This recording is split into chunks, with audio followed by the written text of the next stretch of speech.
Many a true gamer is an individual who, by all means, is a surprising success story. This gentleman grew playing the game Fallout New Vegas 4 years after it came out. It was actually 2 years past Skyrim, and yet he still is making nearly $7,000 off of Patreon. How'd he do it? Well, he was able to work with Kotaku and get an article written about his Fallout New Vegas content.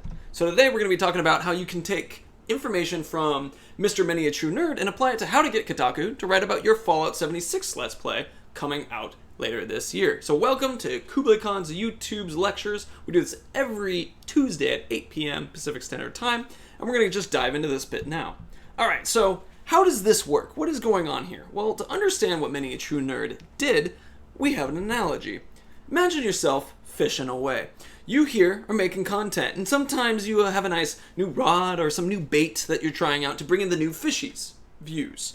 Now, as you're doing this, you're actually getting pretty good. You're catching some good stuff. But the thing is you don't actually know how big your pond is, or if your pond has enough fish in it, or if you're in a place that's really beneficial to you.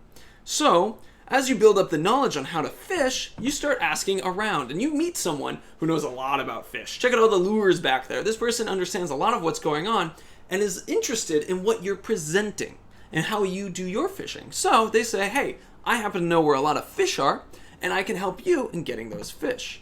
So together, you get in a boat, you work together, you find all these new fish, and you get to upgrade your graphics a little bit as well.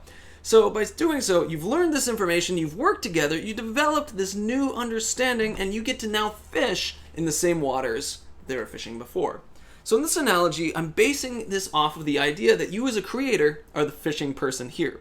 And then you as a creator are meeting someone who's letting you borrow their boat, or letting you learn where their audience is, where all the fish are. And by doing so, it will allow you to get in front of a ton more people than you normally would have.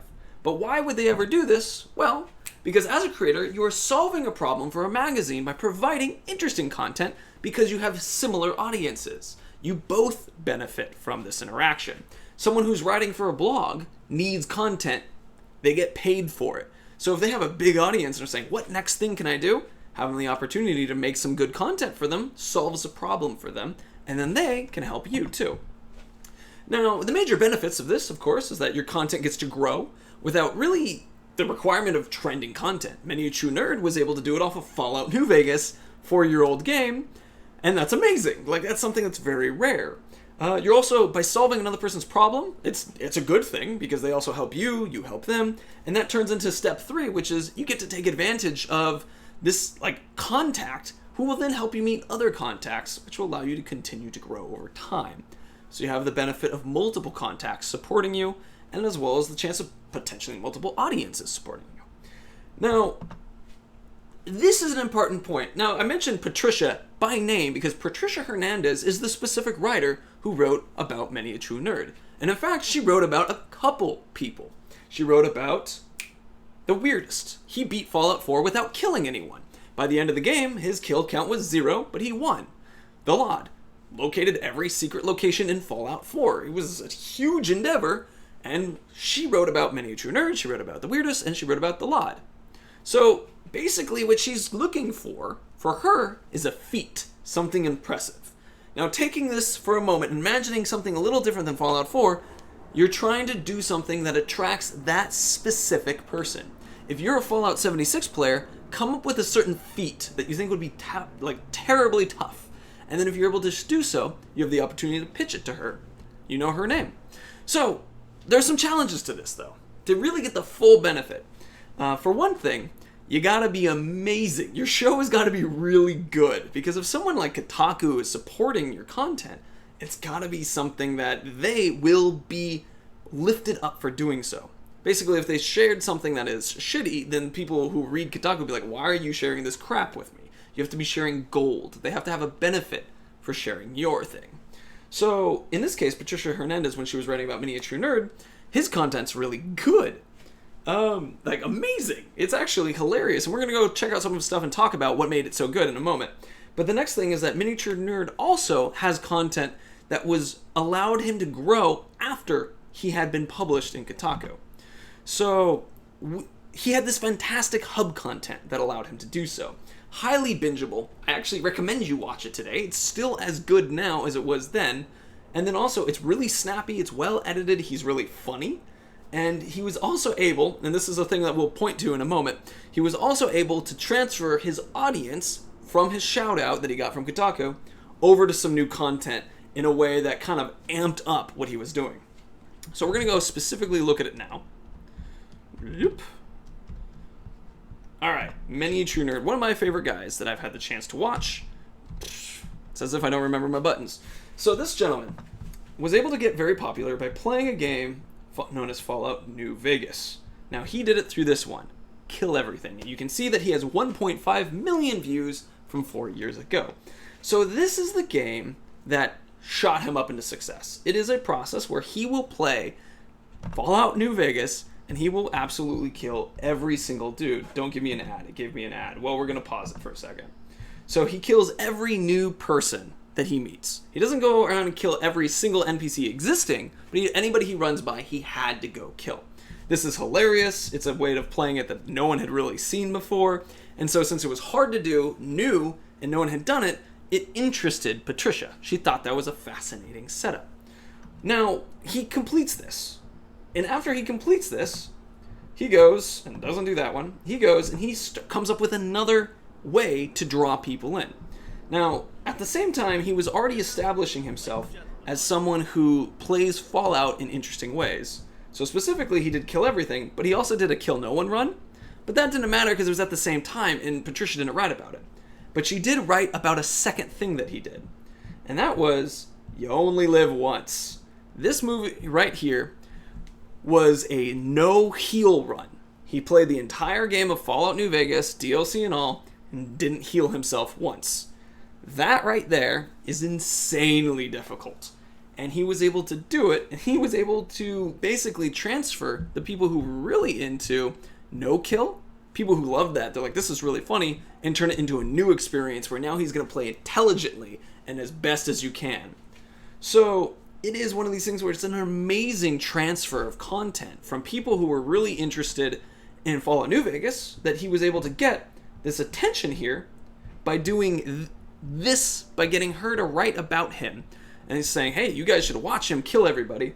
And then after he does that, she goes, oh my gosh, we should also do something where we have this guy beats Fallout New Vegas without ever healing. Like, we should also write about another one. So this did the two things. It made him have an audience that showed up, and then after that audience showed up, not only were they really interested in what he had to share, he had another article written about him because of how crazy it was. Clearly, Patricia Hernandez liked his content, and so she kept pushing it.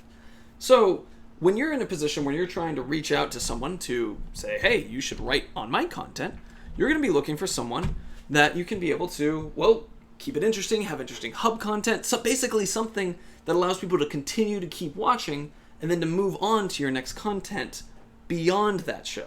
And the reason I mention that is because we have an example from these two other guys. The Weirdest and the Lod, neither of them had nearly as successful as an outcome from their writings. We'll talk about why. So the Weirdest is doing okay, but he wasn't nearly as successful because really he wasn't as interesting. He was a live streamer, and so he would live stream everything that he did, and it was called this Kill Nothing. Let's see if we can find it right here. 0 kills. So the first video does pretty well, where it gets him an astonishing 1.3 or 1.6 million. But then as you go through it, each one of these view counts drops significantly because they're unedited live stream experiences. People went to watch it somewhere else. Now that's still fine, but the point is that it doesn't last as long. It's not as bingeable, really, when you have something that isn't edited down. It can be good, but people who are watching live are expecting the current stuff. And it's harder to grow if you don't have something that isn't, like, if we go with the fishing thing, something that catches fish even when you're not fishing, so to speak. So he did this, and he had 0 kills, and it was a great video, and it was a lot of fun. But in the end, it didn't really drive the same growth that something like Many a True Nerd had, because his content wasn't as punchy. Now, another thing with that is that he didn't tap the audience the same way that Many a True Nerd did. Going back to his screen, I want to point out the fact that if you watch what his content is, he does this stream and it does really well. He grows a lot. He gets lots of attention. And then he switches over to things like Grandma Explosives Dog Only, or Survival Permadeath, or No Kill, or No Weapon Items. Like, these are hard things, but they weren't quite as amazing as what brought this first one in. This was a complete step away from the way you play. Kill Everyone is a complete step away, followed by No Healing is another, once again, complete stepping away on how a player is. By making people play with explosives and dog only, you still are using bombs and things, and it's an interesting way to play. It's a fun build, but it's not the same challenge that existed before. And I can say that relatively comfortably because we can see that that's what happened. People didn't convert nearly the same way. Partly because he's less interesting, but also because the content itself just wasn't as catchy. Just really grab it as much. So he did get a pickup recently. He does live stream. That's his major content. He was streaming around 50 people, and now he's actually bumping up to 100 or 150 because Fallout 76 and Elder Scrolls 6 are being announced and talked about. So actually all the search attention went back to him. So he's now doing okay. He might actually do better again in the future because of it. But the thing is he didn't transfer that attention into an ongoing success because he didn't have this hub content that transferred people over. Now, the LOD just sort of died away. He had no hub content. His entire thing was help. Now, when we talk about help content, as a reminder, help content is content that is based off of search. So if you go to his videos, he finds tons of locations. That's cool. That's fun. But the thing is that these locations, really, why would you watch them as a human being? Like, what would you do? Like, oh, that's a truck. Oh, that's a place where a person died. Like, they're not hub content. It's not a series that will get you to binge watch. It's interesting. It's amazing that he pulled it off, which is why Patricia wrote about it, because it was just fascinating from that standpoint. But in reality, it's not something that any of us would really watch beyond just interacting with it. I mean, you scroll down, you can look at his biggest videos are the ones that were directly written about. Here. Raider Graves, Arc Engine Transport. These videos are the ones that get like 50,000 views. But all the other videos that were in his channel are getting 2,000, 1,000, 300. Like, they're not doing nearly as well because it's not content that really you and I would binge watch. It is searchable, but it's not really providing anything else after that. It's cool, but why would I do this kind of thing? Like, what am I getting out of watching his stuff? And that is a serious problem in the ongoing benefits of the long-term taking advantage of being written about. So, to finalize this, you have to be really good. You have to be really catchy, interesting content. You can get away with streaming it, of course. You don't have to edit it, but unedited stuff increases the likeliness of success because you can go back and manipulate it to make it a little bit better. You need to have good hub content. It has to be content that allows a series. People will watch each video in succession, as opposed to something where people will just kind of, oh, that was a fun video, and back off. The Weirdest had the advantage of, hey, how does he kill all these things? But the thing is a lot of people would just skip to the current video that he was on because he was live. Versus Many a True Nerd, you fucking binge that shit because every episode is a joy to watch. How did he survive this is very important. Big question, especially because in the Many a True Nerd, if you get to one of his later streams and he's at 100 HP down, you're like, how did he lose it? What happened? And you go back and find out. It adds this sort of timeline to his content that really improves the hub experience. You need to have contacts. This is another struggle that we talked about. In this case, if you're writing about Fallout 76 and you've come up with a sweet feat that you want to show off, Patricia Hernandez is your girl. Go contact her, write your stuff up, and that's pretty good. But also, here's a big one. You gotta be good, not just in your content, but also in your pitch. This is a serious media moment. This is when you're saying, I'm worth your time. And there's a fourth person that I'm not talking about, or at least I haven't talked about yet, known by Kublai Khan, who wrote Patricia Hernandez and tried to get her to like his content. I wrote her and wrote about how I was building various dudes in the world that I thought were pretty cool. I thought they were going to be something super interesting where people would be like, oh my god, like, I love this build. He comes up with builds that people send him ideas about and think that it's really cool. But the thing is, when you actually go and check out what these builds look like, they were just kind of Let's Plays. They weren't anything that were severely different. Yeah, they were a build. Yeah, it was a role play. But I wasn't making a feat. I was simply replicating what a normal Let's Player would do with a slight twist. So, make sure you get yourself a feat. Because if you don't, it's a F-E-A-T. Yeah, F-E-A-T kind of thing, where it's something amazing that happens, because otherwise, you won't stand out and Patricia won't choose you.